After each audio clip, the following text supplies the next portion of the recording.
Okay, well, end of turn three here, and things are starting to get a little bit desperate for NATO. Um, NATO did manage to get air superiority at the start of this phase, and finally, and they used it to pretty good effect in terms of supporting their beleaguered ground troops. As you can probably see, I've got some big problems down here in the south. It looks like the Czechs and the Soviets there have pretty much burst through and are on their way to Stuttgart. Um, NATO has managed to hold the line in the center thanks to rushing in some reinforcements. I believe we've got some Belgians here. And they have just kind of managed to keep the Soviets at bay, cause a couple of small retreats, and prevent the center forces from hooking up with the southern forces. So things are looking okay-ish around here for NATO. The best probably part of the game for NATO right now is that they're doing a really nice job of holding the pact at bay up north. Um, Probably because I probably put too many units up north, and that's why I've got this problem here down south. A couple of interesting things that happened this turn.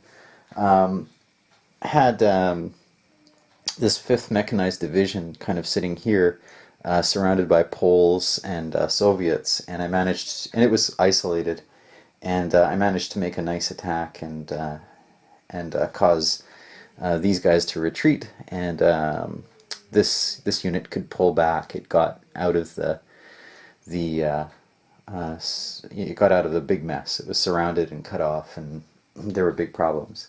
But now it's back, and it's on the line, ready to defend against the Soviets. It's still very problematic getting guys down to the south. One of the things you've got to do as NATO is you've got to constantly keep your guys rotating back and forth between the front. Um, Once they move back, they get a chance to regroup, and that removes disruptions and improves their proficiency. I hadn't been doing that for the previous turn, and that's why I had so many problems. I've got a lot of NATO units with tons of disruptions because I wasn't doing that. And if you just let your NATO guys get hammered, it's not going to end well for them. Um, this turn also saw the debut of nuclear weapons being used. At the end of last turn, I had rolled on the escalation table and managed to successfully escalate. Both sides have nuclear artillery at this point. You can escalate further, or there's a chance you can escalate further to get more nuclear weapons, right up to strategic weapons. But right now it's kind of at the field artillery nuclear level. NATO used nuclear artillery here in a bid to sort of rescue this group. It paid off quite well. And the Warsaw Pact used nuclear weapons around here, just near Frankfurt, to sort of fend off a big NATO attack and managed to do pretty well with it. So far, no one's gone really crazy with nuclear weapons. There have just been 2 uses so far. But as the game goes on, it'll be interesting to see how they get used. Basically, in order to determine who's using nuclear weapons in a given battle, I just make a roll and I give a 1 in 6 chance that there's going to be nuclear weapons use for each battle.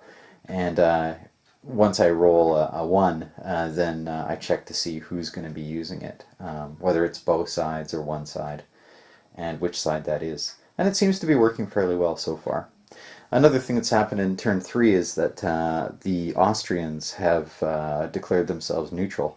One of the things you have to do at the beginning of the game is you get these markers and you jumble them up for neutral countries or for third countries, and at a given time you turn them over and it indicates whether they're going to be neutral in the war or whether they join NATO or conditions upon which they might join one side.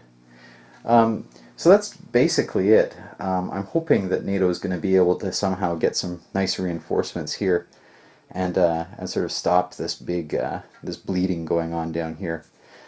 That's a big priority for next turn. So we'll see how it goes.